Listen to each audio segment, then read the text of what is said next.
জাতিসংঘের যে শান্তি বাহিনী, শান্তি রক্ষার জন্য বিভিন্ন দেশে যে সেনাবাহিনী পাঠানো হয়, সেখানে বাংলাদেশের সেনাবাহিনী একটা বড় কন্ট্রিবিউশন করে, মানে সেনা দিয়ে তার বড় অংশ বাজেট আসে এই ইউনাইটেড স্টেটস থেকে।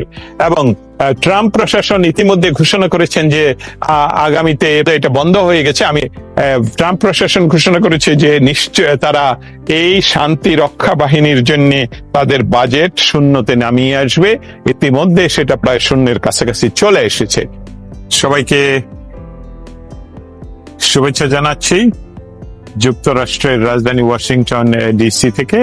গোপালগঞ্জ গণহত্যা নিয়ে কিছু বলুন। অবশ্যই গোপালগঞ্জে যে মানুষ হত্যা করা হয়েছে এবং সেই সাথে যে মেহেম চালানো হচ্ছে, দস্তগীর ভাই গোপালগঞ্জে যা ঘটেছে স্টেট ডিপার্টমেন্টে তুলে ধরুন প্লিজ। অবশ্যই আমি আপনাদের সামনে উপস্থিত হয়েছি এই স্টেট ডিপার্টমেন্টের সামনে থেকেই।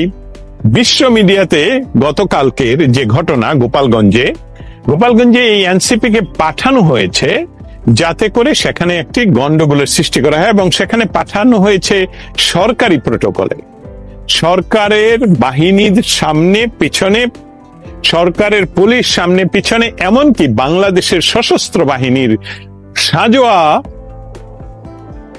যান তাদের সামনে পিছনে। তারা সেইভাবে গোপালগঞ্জ গিয়েছে।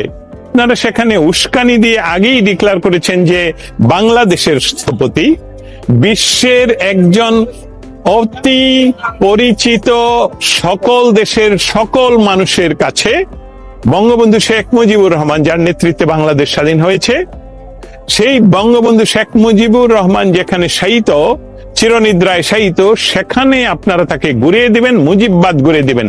এটা তো উস্কানি, এটা তো সন্ত্রাসবাদ। এবং এই সন্ত্রাসকে লালন করার জন্য সেখানে বর্তমান ইউনূস সরকারের সমস্ত বাহিনী সেখানে আপনাদেরকে সহযোগিতার জন্য গেল। এবং তারা কি করলো? সেখানে গিয়ে তারা যখন উস্কানিমূলক বক্তব্য দিতে শুরু করলো, যখন বঙ্গবন্ধুকে নিয়ে তারা খুব অপমানজনক কথা বলা শুরু করলো, তখন সাধারণ জনগণ তাদের সেই সভা পণ্ড করে দেয়। কিন্তু হাজার হাজার ভিডিও ফুটেজ, হাজার হাজার ছবি আপনারা দেখেছেন যে গোপালগঞ্জে আর্মি সরাসরি লাইভ বুলেটে গুলি করে মানুষ হত্যা করেছে। একজন ছেলে যে ছেলেটি এখনো বিয়ে করেনি, তাকে গুলি করে হত্যা করে, তার মৃত্যু নিশ্চিত করার জন্য বুট দিয়ে, আর্মির বুট দিয়ে তার গলা, তার টুটি চেপে ধরা হয়েছে। এই ছবি আমার সাথে এখনো রয়েছে। এটি স্টেট ডিপার্টমেন্টে জমা হয়েছে, এই আমার পিছনে স্টেট ডিপার্টমেন্টে। এবং ভিডিও ফুটেজ যা কিছু আমরা সংগ্রহ করতে পেরেছি তা এই স্টেট ডিপার্টমেন্টে আমরা জমা করেছি। আমরা প্রশ্ন রেখেছি, আমরা জিজ্ঞেস করেছি বাংলাদেশের এই অ্যাট্রোসিটি, বাংলাদেশে গোপালগঞ্জে বাংলাদেশ সেনাবাহিনী, যেই সেনাবাহিনী জাতিসংঘের শান্তি বাহিনী হিসাবে পৃথিবীর বিভিন্ন দেশে প্রেরণ করা হয় এবং সেটার সিংহভাগ বাজেট এই আমেরিকান সরকার বহন করে, তাতে করে এই আমেরিকান সরকার কি এই বাহিনীর এই কাজ বরদাস্ত করবে কি না?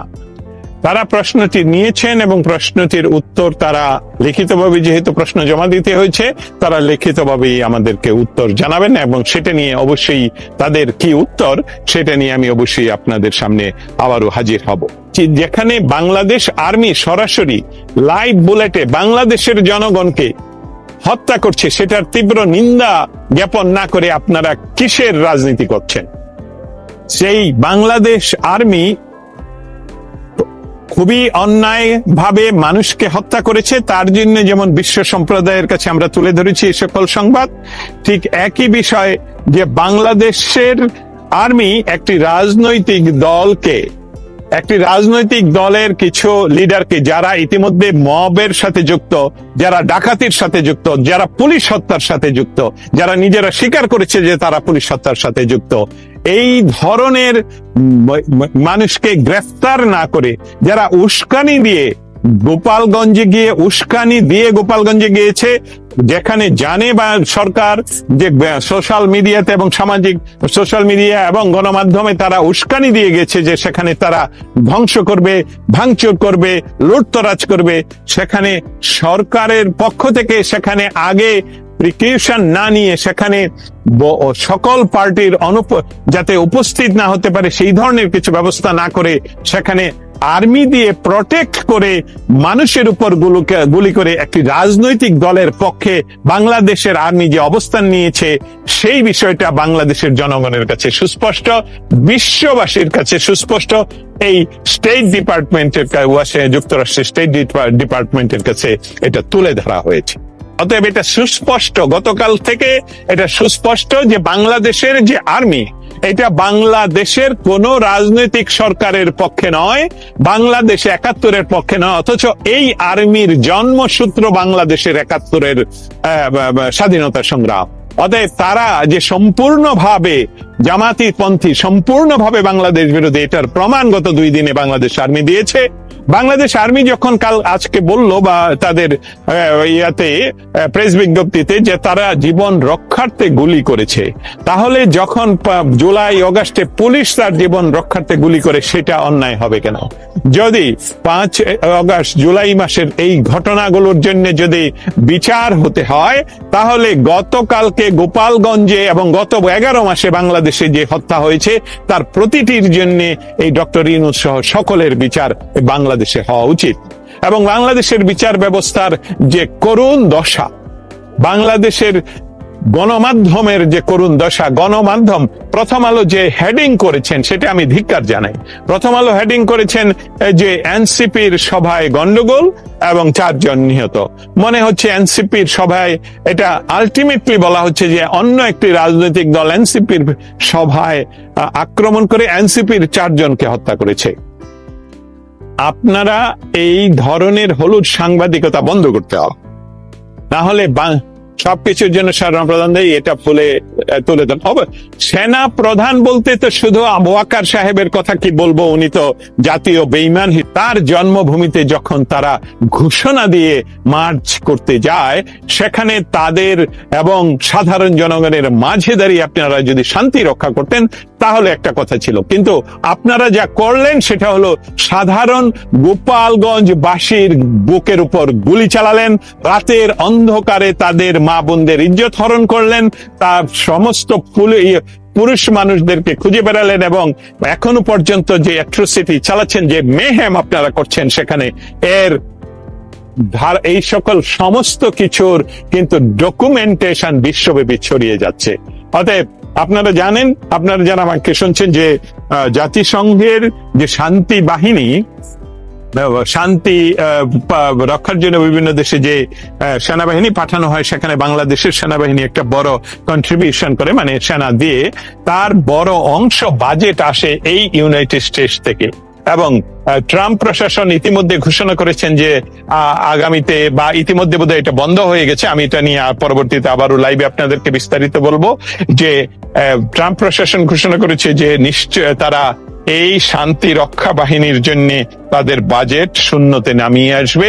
ইতিমধ্যে সেটা প্রায় শূন্যের কাছাকাছি চলে এসেছে। অতএব আপনারা যেই কারণে আপনাদের চাকরি আয়ের জন্য বিদেশ থেকে ডলার আয়ের জন্য যেই বাংলাদেশের সাধারণ গোপালগঞ্জের সাধারণ মানুষের উপর গুলি বর্ষণ করেছেন, তার জন্য আপনারা জীবন রক্ষার প্রেস বিজ্ঞপ্তি না দিয়ে আপনারা করজোরে জনগণের কাছে ক্ষমা চাওয়া উচিত। না হলে জনগণ আপনাদের যে আগের যে সম্মান ছিল সেই সম্মানের জায়গায় আপনাদেরকে আর ফিরিয়ে নিয়ে যাবে না, এবং এটা আমাদের জন্য যেরকম অসম্মান আপনাদের জন্য সেরকম অসম্মান। অতএব বাংলাদেশের সেনাবাহিনীর প্রতি, বাংলাদেশের সেনাবাহিনীর প্রধানকে এখন আর কেউ মূল্য দিচ্ছে না। ওয়াকার সাহেব নিজে আর কোনো মূল্য পাচ্ছেন না, কারণ ওয়াকার সাহেব অনেকবারই বলেছেন এনাফ ইজ এনাফ, আর কোনো মব নয়, আর কিছু নয়, ডিসেম্বরের মধ্যে নির্বাচন করে জানুয়ারিতে আমরা ব্যারাকে ফিরে যাব। আপনার কথা কেউ শুনছে না।